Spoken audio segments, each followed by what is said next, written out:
Galera, eu estava dando aula com um aluno meu sobre geometria molecular e ele me comentou que todos os colegas dele, só de ouvir o nome, já tem medo, porque não conseguem fazer a representação, né? Montar como seria esse composto, essa molécula, etc. E eu falei, nossa, uma coisa tão simples que eu acho que os professores deixam muito confuso e eu resolvi trazer aqui para vocês, até desarrumado, com roupa manchada, ainda bem que não aparece, mas só para sanar essa dúvida que muita gente tem e muita gente que acha que é impossível, tá? Então, eu vou começar a compartilhar a tela aqui e a gente vai fazer uns exemplos. Eu vou mostrar para vocês como a gente pode fazer isso em até 1 minuto, certo?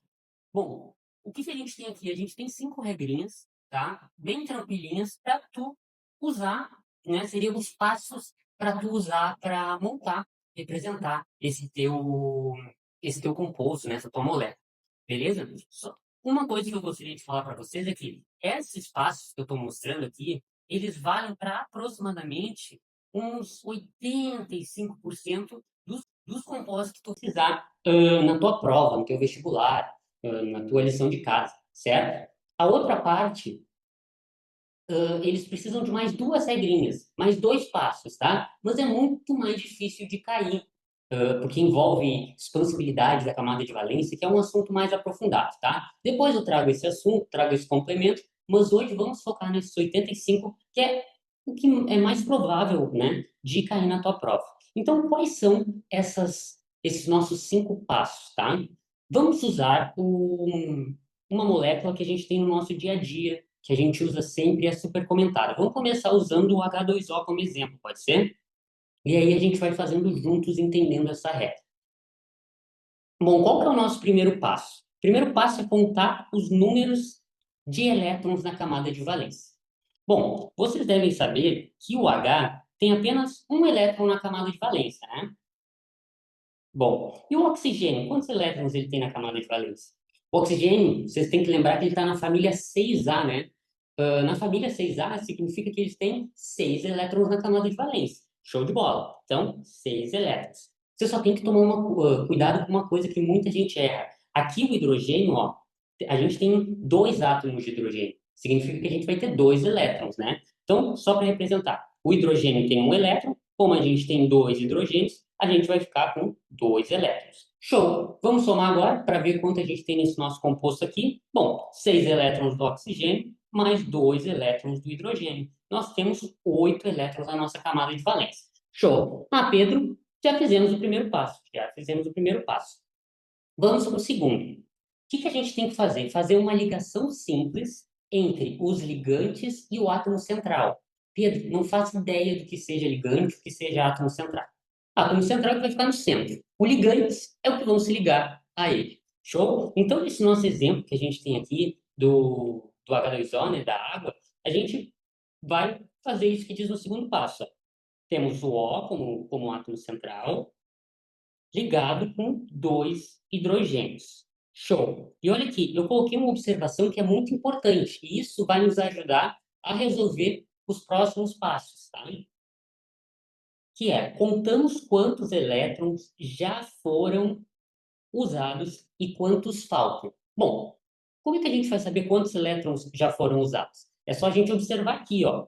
A gente tem um elétron aqui, um elétron aqui, um elétron aqui e um elétron aqui. Então, aqui no total já foram usados 4 elétrons. Show?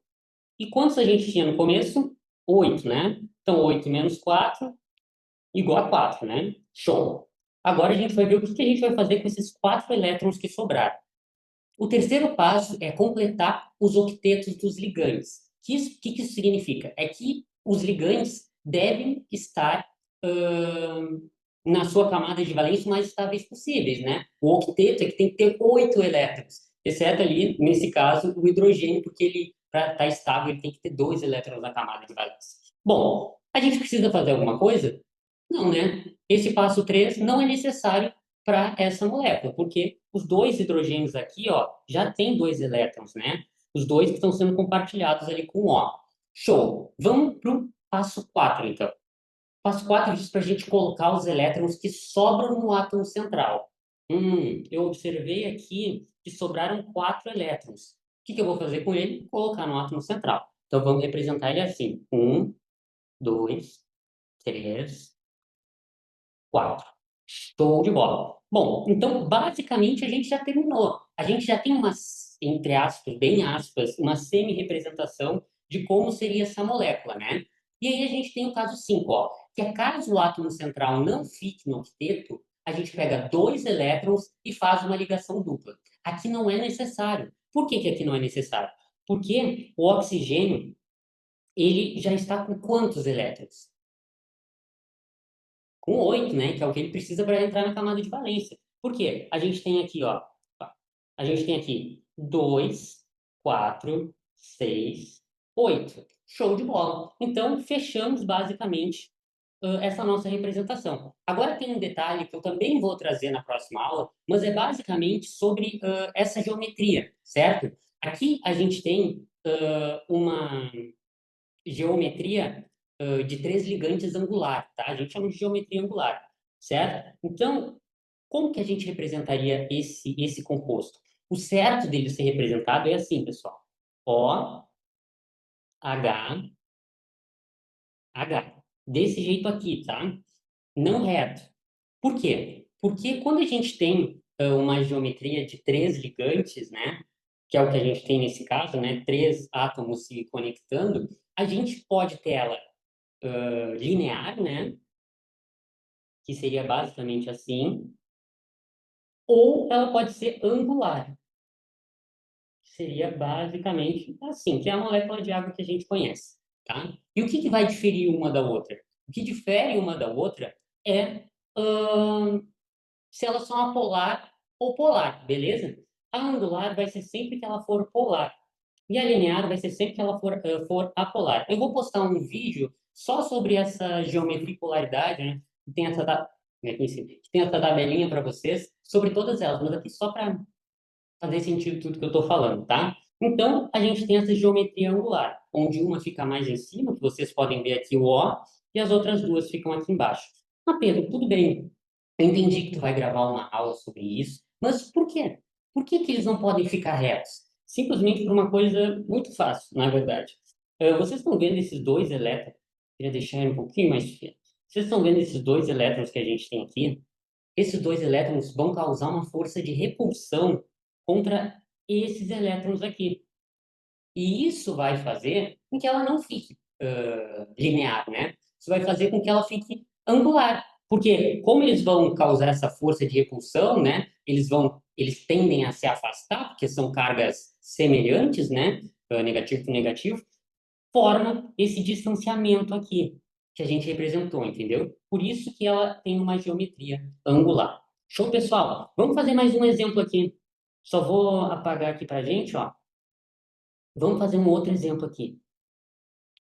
Deixa eu pensar. Uma muito boa para a gente usar pode ser o dióxido de carbono. Dióxido de carbono a gente representa pelo CO2, né? Então vamos representar o nosso CO2 aqui. CO2. Bom, vamos para o primeiro passo. Qual é o nosso primeiro passo? Contar quantos elétrons nós temos na camada de valência. Vamos ver. O carbono tem quantos elétrons na camada de valência? O carbono está na família 4A. Bom, então significa que ele tem 4 elétrons na camada de valência. O oxigênio, a gente já viu, ele está na família 6A. Então, ele tem 6 elétrons na camada de valência. Só que nós temos dois oxigênios, então a gente multiplica por 2, vai ficar com 12. Somando, ó, a gente tem os 4 do carbono, mais os 12 do oxigênio. A gente tem no nosso total, ó, 16 elétrons. Show de bola. Vamos para o passo 2. Passo 2, qual é? Fazer a ligação simples entre os ligantes e o átomo central. Sabemos que o nosso átomo central é o C, fazemos duas ligações com o O. Verdade? Verdade. Show. Agora a gente tem que ver quantos elétrons sobraram, né? Bom, quantos elétrons a gente tem aqui até agora? A gente tem um, dois, três, quatro. Hum, então, está sobrando bastante, né? Está sobrando 12 elétrons para a gente. Show! E olha só o terceiro passo. Completar os octetos dos ligantes. Quais que são os nossos ligantes? o O nesse caso, né? Os oxigênios nesse caso. E quantos elétrons o oxigênio precisa para ficar estável, né? Para completar o octeto? 8, né? Então vamos lá. A gente já tem, para esse primeiro aqui, a gente já tem 1, 2, 3, 4, 5, 6, 7, 8. Bom, tá estável. Vamos para o outro. 1, 2, 3, 4, 5, 6, 7, 8. Estou de bola também, certo? E agora vamos contar quantos elétrons a gente já tem? A gente tem, vou botar em laranja para gente. 1, 2, 3, 4, 5, 6, 7, 8, 9, 10, 11, 12, 13, 14, 15 e 16. Ó, já usamos todos os elétrons. Ao que parece, terminou, né? Essa é a nossa representação. Mas, o que que acontece? Olha para a nossa regrinha 5 ali. Caso o átomo central não fique no octeto, a gente pega dois elétrons e faz uma ligação dupla. O que que isso significa? Ó, tá aqui na nossa quinta letra. O que que isso significa? O nosso C está no octeto, o nosso carbono está no octeto? Claro que não, para ele estar no octeto ele tem que ter 8 elétrons. Nesse momento aqui, ele tem quantos elétrons? 4, né? Ele só tem 4 elétrons. Então a gente vai fazer o que a regra, o passo número 5 nos manda, né? Que é, se o átomo central não estiver no octeto, a gente pega dois elétrons e faz a ligação dupla. Bom, vamos pegar dois elétrons aqui, vou pegar desse primeiro aqui e fazer uma ligação dupla. Vamos representar isso, né? O com uma ligação dupla, né? C, O. E agora, pessoal, C já está cumprindo a regra do octeto, já está estável. Não, ainda faltam dois elétrons, né? A gente tem só 6 elétrons aqui. Então, a gente vai pegar esses dois do O, do outro O, e também, e também fazer uma dupla ligação. Então, representando, ficaria mais ou menos assim. Beleza? E aqui, Pedro, antes eles eram representados assim, representados angularmente. Agora, como a gente representa? Bom, nesse caso aqui, a gente vai representar desse jeito mesmo, ele linear. Por quê? Porque aqui a gente tem uma substância apolar. A gente tem um composto, uma molécula apolar. Beleza? Posso explicar também por que ela é apolar, mas sempre que a gente monta uma substância, uma molécula, ela vai ter um vetor de eletronegatividade, né? Como aqui a gente tem esse vetor igual aos dois lados, a gente pode cancelar eles, beleza? Isso também vai ter na aula mais aprofundada sobre polaridade, certo? Mas outra coisa que tu pode ver é que, basicamente, essa estrutura ela é simétrica. Quando as estruturas são simétricas, elas tendem a ser apolares, beleza? Então, por exemplo, se tu pegar essa daqui e dividir no meio, tu colocar um espelho aqui, tu vai ver que a imagem que vai estar desse lado vai ser a imagem desse lado. Mas espelhos é uma coisa que a gente vê depois lá em óptica. Beleza? Então, ó, vamos tentar resolver um em menos de um minuto. Eu vou colocar uma outra molécula aqui para gente, e o nosso desafio é resolver em menos de um minuto. É super possível, beleza? Tentem fazer aí, e depois eu vou resolver. Essa nossa molécula é um NH3. Bom, vamos resolver ela aqui então. Primeiro, contar os números na camada de valência. Eu sei que o hidrogênio ele tem um elétron, como temos três, a gente vai ter 3 elétrons. Eu sei que o N está na família 5A, então isso significa que ele tem 5 elétrons de valência. Somando todos, a gente vai ficar com 8 elétrons de valência. Show de bola! Agora vamos fazer o passo 2, que é pegar o N e ligar com os ligantes numa ligação simples. Show de bola! Quantos elétrons já foram usados? 1, 2, 3, 4, 5, 6. Faltam 2 elétrons. Sobrou 2 elétrons no caso, né? Ok. Completar os octetos dos ligantes já está completo, né? Que o hidrogênio só precisa de 2. Os elétrons que sobraram, que no caso são 2, a gente coloca no átomo central. E caso o átomo central não fique no octeto, a gente pega 2 elétrons e faz ligação dupla. Isso precisa acontecer Não, né? Porque o nitrogênio aqui já está com os 8 elétrons que ele precisa. Então, terminamos. Agora a gente só vai ajeitar para a geometria certa, né? Então, em menos de 1 minuto a gente terminou aí, beleza? Como é que é a geometria certa? A geometria certa, no caso, para esse composto aqui, que a gente tem 4 ligantes, né, 4 átomos, ela seria basicamente assim. A gente tem o N, o H aqui em cima, né, no caso, o N ligado com dois Hs aqui, né? NH3 e os 2 elétrons que sobraram aqui. Beleza, pessoal? É isso. É bem simples, não tem segredo. É só a gente seguir essas regrinhas, tá?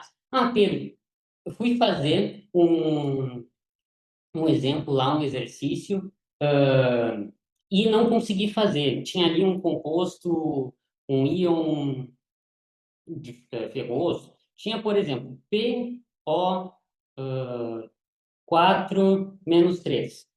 Não consegui fazer, travei, cheguei no 5, parecia que não tinha terminado. Isso pode acontecer porque ele está fora desses 85%, tá? Mas a próxima aula eu vou trazer sobre como resolver isso, tá? Porque envolve toda uma questão de o P, como ele está no terceiro período, ele pode expandir a camada de valência, então são coisas muito mais complexas. Mas basicamente aqui eu só quis trazer uma coisa bem resumida sobre como montar essa estrutura, beleza? Então, se vocês gostaram aí, a famosa frase do youtuber, deixa o like, se inscreva no canal, mande para o seu amigo e comenta aqui o que tu gostaria de fazer dessa nossa química, física, biologia, matemática, a chato, como eu gosto de chamar. Tá bem? Um abração e até a próxima.